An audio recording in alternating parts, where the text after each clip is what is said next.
Anche oggi abbiamo parlato di un problema molto importante che naturalmente viene determinato dall'economia. Siamo tutti in sofferenza, tutti come cittadini stiamo pagando il crollo di un'economia che era cresciuta su un sistema degli anni 70, sul sistema industriale.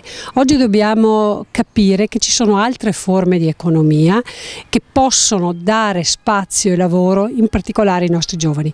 Siamo qui con il FAI, con l'Istituto delle Ville Venete, come ANCI, per dire ai comuni: dobbiamo trasformare i nostri comuni in forma turistica. Dobbiamo cercare di capire che ogni angolo della nostra terra può dare spazio a una nuova forma di produttività, di economia e quindi di lavoro, perché abbiamo una terra bella, perché abbiamo dei prodotti validi, perché abbiamo dei percorsi interessanti, perché abbiamo dei reperti storici tra i più belli del mondo.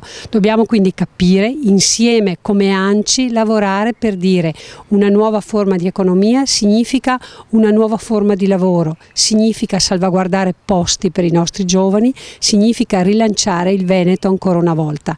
Noi come ANCI ci crediamo, siamo qui oggi, ma lanciamo ai comuni questo messaggio: lavoriamo insieme, facciamo rete, lasciamo stare i confini del comune per dare più spazio e più forma al nostro futuro. Grazie.